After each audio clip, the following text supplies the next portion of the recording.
بسم اللہ الرحمن الرحیم۔ میں ہوں ادریس احمد، آپ کے سامنے اس سے قبل اسلام کے حوالے سے ہم نے گفتگو کی تھی۔ یاد رہے کہ یہ کتاب دینیات از سید ابوالعالی مودودی کے مضامین کا ہم مطالعہ کر رہے ہیں۔ اس میں اگلا موضوع ہے کفر کی حقیقت۔ اسلام کے مقابلے میں ایک دوسرا انسان وہ ہے جو مسلم پیدا ہوا اور اپنی زندگی بھر بے جانے بوجھے مسلم ہی رہا، مگر اپنے علم اور عقل کی قوت سے کام لے کر اس نے خدا کو نہ پہچانا اور اپنے اختیار کی حد میں اس نے خدا کی اطاعت کرنے سے انکار کر دیا۔ یہ شخص کافر ہے۔ کفر کے اصلی معنی ہے چھپانے اور پردہ ڈالنے کے۔ ایسے شخص کو کافر اس لیے کہا جاتا ہے کہ اس نے اپنی فطرت پر نادانی کا پردہ ڈال رکھا ہے۔ وہ اسلام کی فطرت پر پیدا ہوا ہے، اس کا سارا جسم اور جسم کا ہر حصہ اسلام کی فطرت پر کام کر رہا ہے۔ اس کے گرد و پیش ساری دنیا اسلام پر چل رہی ہے، مگر اس کی عقل پر پردہ پڑ گیا ہے۔ تمام دنیا کی اور خود اپنی فطرت اس سے چھپ گئی ہے۔ وہ اس کے خلاف سوچتا ہے، اس کے خلاف چلنے کی کوشش کرتا ہے۔ اب آپ سمجھ سکتے ہیں کہ جو شخص کافر ہے وہ کتنی بڑی گمراہی میں مبتلا ہے۔ اب ہم دیکھتے ہیں کہ اس کفر کے کیا نقصانات ہیں۔ کفر ایک جہالت ہے، بلکہ اصلی جہالت کفر ہی ہے۔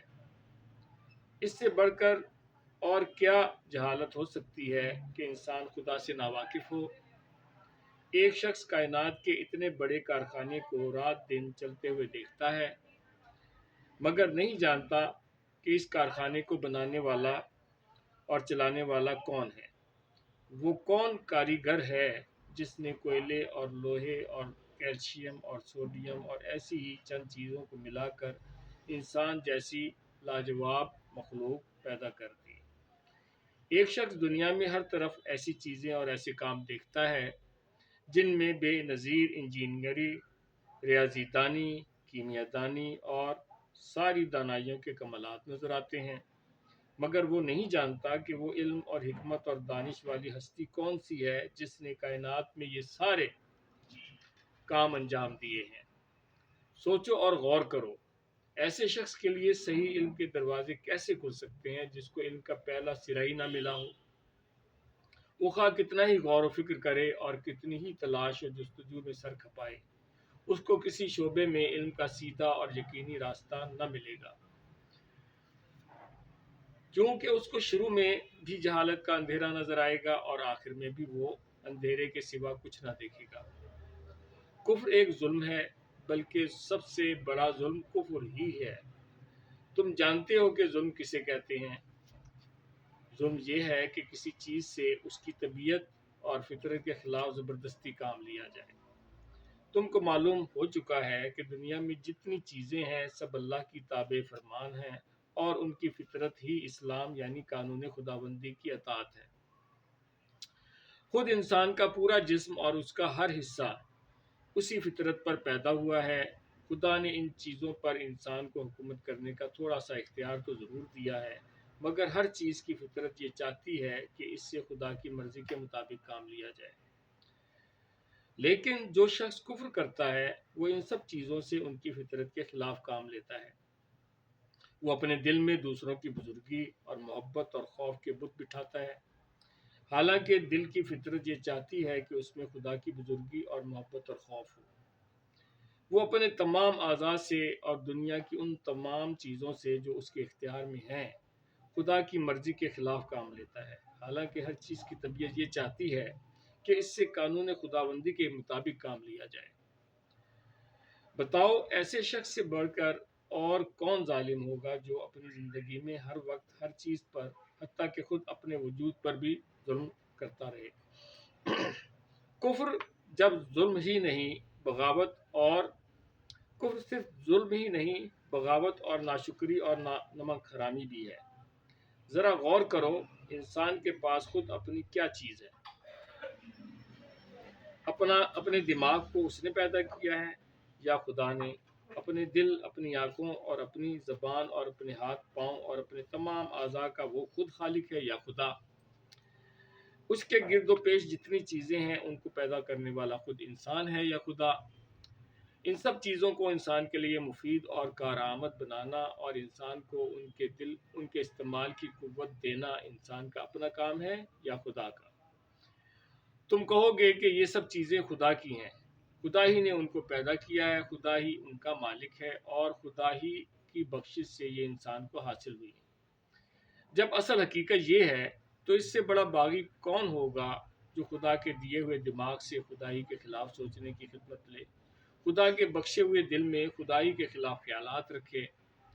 خدا نے جو آنکھیں، جو زبان، جو ہاتھ پاؤں اور جو دوسری چیزیں اس کو عطا کی ہیں ان کو خدا ہی کی پسند اور اس کی مرضی کے خلاف استعمال کرے۔ اگر کوئی ملازم اپنے آقا کا نمک کھا کر اس سے بے وفائی کرتا ہے تو تم اس کو نمک حرام کہتے ہو۔ اگر کوئی سرکاری افسر حکومت کے دیے ہوئے اختیارات کو خود حکومت ہی کے خلاف استعمال کرتا ہے تو تم اسے باغی کہتے ہو۔ اگر کوئی اپنے محسن سے دغا کرتا ہے تو تم اسے احسان فراموش کہتے ہو۔ اگر کوئی اپنے محسن سے دغا کرتا ہے تو تم اسے احسان فراموش کہتے ہو، لیکن انسان کے مقابلے میں انسان کی نمک حرامی، غداری اور احسان فراموشی کی کیا حقیقت ہے؟ انسان کو کہاں سے رزق دیتا ہے؟ وہ خدا کا دیا ہوا رزق ہی تو ہے۔ حکومت اپنے ملازموں کو جو اختیار دیتی ہے وہ کہاں سے آتے ہیں؟ خدا ہی نے تو اس کو فرما روائی کی طاقت دی ہے۔ کوئی احسان کرنے والا دوسرے شخص پر کہاں سے احسان کرتا ہے؟ سب کچھ خدا ہی کا تو بخشا ہوا ہے۔ انسان پر سب سے بڑا حق اس کے ماں باپ کا ہے، مگر ماں اور باپ کے دل میں اولاد کے لیے محبت کس نے پیدا کی ہے؟ ماں کے سینے میں دودھ کس نے اتارا؟ باپ کے دل میں یہ بات کس نے ڈالی کہ اپنے گاڑے پسینے کی کمائی گوشت پوش کے ایک بیکار لوتھڑے پر خوشی خوشی لٹا دے اور اس کی پرورش اور تعلیم و تربیت میں اپنا وقت، اپنی دولت، اپنی آسائش سب کچھ قربان کر دے؟ اب بتاؤ کہ جو انسان کا اصلی محسن ہے، حقیقی بادشاہ ہے، سب سے بڑا پروردگار ہے، اگر اسی کے ساتھ انسان کفر کرے، اس کو خدا نہ مانے، اس کی بندگی سے انکار کرے اور اس کی اطاعت سے منہ موڑے تو یہ کیسی سخت بغاوت ہے، کتنی بڑی احسان فراموشی اور نمک حرامی ہے۔ کہیں یہ نہ سمجھ لینا کہ کفر سے انسان خدا کا کچھ بگاڑتا ہے۔ جس بادشاہ کی سلطنت اتنی بڑی ہے کہ ہم بڑی سے بڑی دوربین لگا کر بھی اب تک یہ معلوم نہ کر سکے کہ وہ کہاں سے شروع ہوتی ہے اور کہاں ختم ہوتی ہے، جس بادشاہ کی طاقت اتنی زبردست ہے کہ ہماری زمین اور سورج اور مریخ اور ایسے ہی کروڑوں سیارے اس کے اشاروں پر گیند کی طرح پھر رہے ہیں، جس بادشاہ کی دولت ایسی بے پایاں ہے کہ ساری کائنات میں جو کچھ ہے اسی کا ہے، اس میں کوئی حصہ دار نہیں، جو بادشاہ ایسا بے نیاز ہے کہ سب اس کے محتاج ہیں، بھلا انسان کی کیا ہستی ہے کہ اس کے ماننے یا نہ ماننے سے ایسے بادشاہ کو کوئی نقصان ہو؟ اس سے کفر اور سرکشی اختیار کر کے انسان اس کا کچھ بھی نہیں بگاڑتا، البتہ خود اپنی تباہی کا سامان کرتا ہے۔ کفر اور نافرمانی کا لازمی نتیجہ یہ ہے کہ انسان ہمیشہ کے لیے ناکام و نامراد ہو جائے۔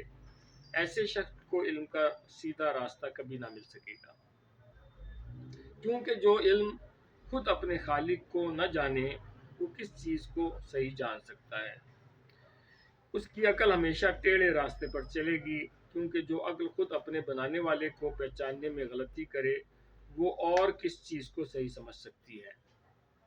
وہ اپنی زندگی کے سارے معاملات میں ٹھوکروں پر ٹھوکریں کھائے گا، اس کے اخلاق خراب ہوں گے، اس کا تمدن خراب ہوگا، اس کی معاشرت خراب ہوگی، اس کی معیشت خراب ہوگی، اس کی حکومت اور سیاست بھی خراب ہوگی۔ وہ دنیا میں بدامنی پھیلائے گا، کشت و خون کرے گا، دوسروں کے حقوق چھینے گا، ظلم و ستم کرے گا، خود اپنی زندگی کو اپنے برے خیالات اور اپنی شرارت اور بدعمالی سے اپنے لیے تلخ کر لے گا۔ پھر جب وہ اس دنیا سے گزر کر آخرت کے عالم میں پہنچے گا تو وہ سب چیزیں جن پر وہ تمام عمر ظلم کرتا رہا ہے اس کے خلاف نالش یا وہ دعویٰ کریں گی، اس کا دماغ، اس کا دل، اس کی آنکھیں، اس کے کان، اس کے ہاتھ پاؤں، غرض اس کا رونگٹا رونگٹا خدا کی عدالت میں اس کے خلاف استغاثہ کرے گا کہ اس ظالم نے تیرے خلاف بغاوت کی اور اس بغاوت میں ہم سے زبردستی کام لیا۔ وہ زمین جس پر وہ نافرمانی کے ساتھ چلا اور بسا، وہ رزق جس کو اس نے ناجائز طریقوں سے کمایا، وہ دولت جو حرام سے آئی اور حرام پر خرچ کی گئی، وہ سب چیزیں جن پر اس نے باغی بن کر غاصبانہ تصرف کیا، وہ سب آلات اور اسباب جن سے اس نے اس بغاوت میں کام لیا، اس کے مقابلے میں فریادی بن کر آئیں گے، اور خدا جو حقیقی منصف ہے ان مظلوموں کی داد رسی میں اس باغی کو ذلت کی سزا دے گا۔ آخرت میں اس قسم کے انجام سے اللہ تعالیٰ ہمیں محفوظ رکھے اور کفر کے راستے پہ چلنے سے محفوظ رکھے۔ وآخر دعوانا الحمدللہ۔